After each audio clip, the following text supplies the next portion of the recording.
আপনার এটা একদম টিপিক্যাল লাইপোমা টিউমার, হ্যাঁ, হুম।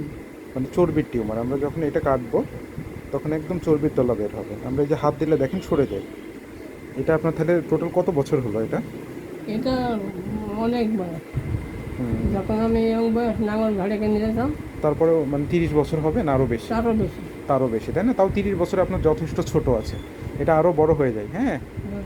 তো এটা খুব ছোট্ট অপারেশন, সুন্দর এর অপারেশন, বয়স হ্যাঁ। 50 বছর। এই যে আপনার যে স্কিন ক্রিজ আছে, দাগ আছে না, হুম। এই দাগ বরাবর কেটে দিয়ে এটা বের করে দিলে আপনার কোনো ইউ হবে না, হ্যাঁ। এই যে দেখেন এটার উপরে যে স্কিন, এটা নরম আছে, হ্যাঁ। এটা একদম উপরে আছে আপনার শরীরের, কোনো মানে মাসল টাসলের ভিতরে ঢুকে নাই, হ্যাঁ। হুম। এটা দেখেন দেখতে কেমন লাগছে, পুরো আপনার দেখতে গলার ওখানে। এটা কেমন না একটা, এতদিন আপনি বই নিয়ে বেড়াচ্ছেন, হ্যাঁ। This is a very typical case of lipoma. এবং আমাদের প্ল্যান অফ ট্রিটমেন্ট হচ্ছে আমরা এটা পেশেন্টকে আমরা এটা সার্জিক্যালি এক্সিশন করে দিব। এবং ওনার যে 50 বছর ধরে এই টিউমারটা আমরা অপারেশনের পরে একদম নর্মাল হয়ে যাবে।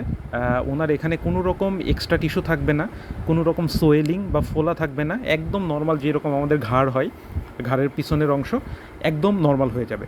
এইটা একদমই বিনাইন, অর্থাৎ কোনো রকম কোনো ক্ষতির সম্ভাবনা নাই। এই অপারেশনে কোনো রিস্ক বা কোনো ঝুঁকি নাই। সম্পূর্ণ বডি অবশ করারও কোনো প্রয়োজন নাই। আমরা শুধু লোকালি তার যেই এরিয়াতে টিউমার, ওই এরিয়ার চারপাশে এবং উপরে একটু ইনজেকশন দিলে কি হবে, ওই এরিয়াটা অবশ হয়ে যাবে। এবং এই অবশের মাধ্যমে আমরা এটা সার্জিক্যালি এক্সিশন করে দেব এবং খুব ভালো আউটকাম এবং খুব দ্রুত এটা ভালো